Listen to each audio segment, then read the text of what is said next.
ମୋ ସିନ୍ଦୁରର ଅଧିକାର ଧାରାବାହିକରେ ଆପଣମାନେ ଦେଖିବେ ଗୁଣ୍ଡାମାନେ ବ୍ୟାଙ୍କ ଲୁଟିବାକୁ ଆସିବେ। ଏପଟେ ଅମ୍ବିକା ଓ ଆଦିତ୍ୟ ସେଠି ଫସି ଯାଇଥିବେ ଆଉ ସେଠି ନତାଶା ଓ ବିବେକ ମଧ୍ୟ ଥିବେ। ଏପଟେ ଗୁଣ୍ଡାମାନେ ବ୍ୟାଙ୍କର କର୍ମଚାରୀଙ୍କ ସହିତ ସେଠି ଥିବା ସବୁ କଷ୍ଟମରମାନଙ୍କୁ ନିଜ ଆୟତ୍ତକୁ ନେଇଯିବେ ଆଉ ସେମାନେ ସମସ୍ତଙ୍କୁ ଡରେଇ ଧମକେଇ ଏକଜୁଟ କରିବାକୁ ଚେଷ୍ଟା କରିବେ ଆଉ ସମସ୍ତଙ୍କୁ ଗୋଟିଏ ଜାଗାରେ ନେଇ ବସେଇବେ। ଏପଟେ ଜଣେ ଗୁଣ୍ଡା ଆସି ତାଙ୍କର ମୁଖ୍ୟଙ୍କୁ କହିବ, ସାର୍ ଆମେ ସବୁ କିଛି ରେଡ଼ି କରିସାରିଛୁ ଆଉ ଏଠି ବ୍ୟାଙ୍କରେ ଯେତେ ସବୁ କର୍ମଚାରୀ ଥିଲେ ଆଉ ଯେତେ ସବୁ କଷ୍ଟମର ଥିଲେ ସେମାନେ ଏବେ ଆମ ଆୟତ୍ତକୁ ଆସିସାରିଛନ୍ତି। ଏବେ ଆପଣ ବାହାରକୁ ଯିବାର ସମୟ ଆସିଯାଇଛି। ଏହାପରେ ସେ ଗୁଣ୍ଡାମାନଙ୍କର ହେଡ୍ ବାହାରକୁ ଆସିବେ ଆଉ ସେ କହିବେ, ଏବେ ତମମାନଙ୍କର ଭାଗ୍ୟ ମୁଁ ଲେଖିବି। ମୁଁ ଯେମିତି କହିବି ଯାହା ବି କହିବି ତମମାନଙ୍କୁ ସେଇଆ କରିବାକୁ ପଡ଼ିବ।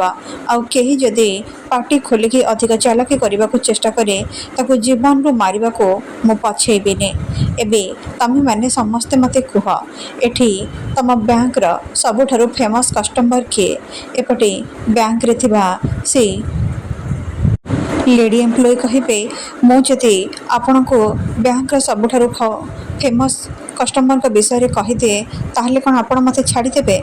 ଗୁଣ୍ଡା କହିବେ, ନିଶ୍ଚୟ ମୁଁ ତୁମକୁ ଛାଡ଼ିଦେବି ଆଉ ମୁଁ ମୋ କଥାରେ ପୁରା ପକ୍କା। ମୁଁ ମୋ କଥାରୁ କେବେ ଓହରି ଯାଏନି। ଏବେ ମୋତେ କୁହ ସେ କଷ୍ଟମର ଜଣକ କିଏ? ସେ କହିବେ, ସେ ହେଉଛନ୍ତି ମିଷ୍ଟର ଆଦିତ୍ୟ ଦାସ ଆଉ ତାଙ୍କର ଅଧିକ ମନି ଏଠି ଇନଭେଷ୍ଟ ହେଇଛି। ଆପଣ ଏବେ ମୋତେ ଛାଡ଼ି ଦିଅନ୍ତୁ। ଗୁଣ୍ଡା କହିବେ, କେଉଁଠି ଅଛି ସେ ଆଦିତ୍ୟ ଦାସ? ଏମାନଙ୍କ ଭିତରୁ ଆଦିତ୍ୟ ଦାସ କିଏ? ସେ କହିବେ, ଏଠି ଆଦିତ୍ୟ ଦାସ ନାହାନ୍ତି। ଲାଗୁଛି ସେ କେଉଁଠି ଲୁଚି ଯାଇଛନ୍ତି କିନ୍ତୁ ସେ ବ୍ୟାଙ୍କ ଆସିଥିଲେ। ଏବେ ଆପଣ ମୋତେ ଛାଡ଼ି ଦିଅନ୍ତୁ।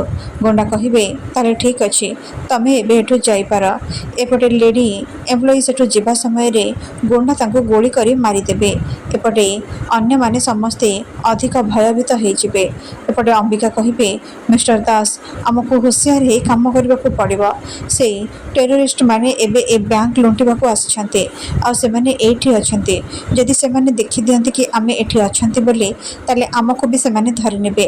ଆମକୁ ଯେମିତି ବି ହେଉ ଏଠୁ ବାହାରିବାକୁ ପଡ଼ିବ ଆଉ ଏ ବ୍ୟାଙ୍କକୁ ବି ମୁକୁଳେଇବାକୁ ପଡ଼ିବ ଆଉ ଏଠି ଥିବା ସବୁ କଷ୍ଟମର ଆଉ ଏମ୍ପ୍ଲୟିମାନଙ୍କୁ ବି ଜୀବନକୁ ସୁରକ୍ଷିତ କରିବାକୁ ପଡ଼ିବ।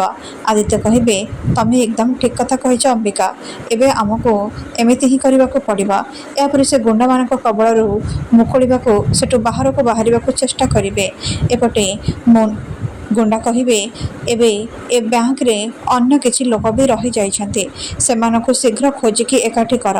ନହେଲେ ଯଦି କେହି ଆମ ବିଷୟରେ ବାହାରେ ଇନଫର୍ମେସନ୍ ଦେଇଦିଅନ୍ତି ତାହେଲେ ସବୁ କିଛି ବର୍ବାଦ ହେଇଯିବ। ଏପଟେ ନତାଶା ଆସି ବିବେକଙ୍କ ପାଖରେ ଧକ୍କା ହେବେ ଆଉ କହିବେ, ବିବେକ ତମେ ଏଠି କ'ଣ କରୁଛ? ବିବେକ କହିବେ, ଦେଖ ନତାଶା, ମୁଁ ତମ ସହିତ ଏବେ କୌଣସି ପ୍ରକାର ଯୁକ୍ତି କରିବାକୁ ଚାହୁଁନି। ମୋତେ ବାସ୍ ଏତିକି କଥା କୁହ, ତମେ ଅମ୍ବିକାକୁ କେତେବେଳେ ଦେଖିଥିଲ?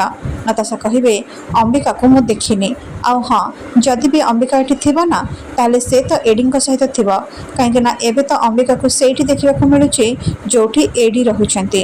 ବିବେକ କହିବେ, ଆଚ୍ଛା ତାହେଲେ ତମର ଏତେ କନଫିଡେନ୍ସ? ହଁ, ମୋ ଅମ୍ବିକା ବିଷୟରେ ଏପଟ ସେପଟ କଥା କହିବା ବନ୍ଦ କର। ଆଉ ହଁ, ଏଠି ଗୁଣ୍ଡାମାନେ ଅଛନ୍ତି।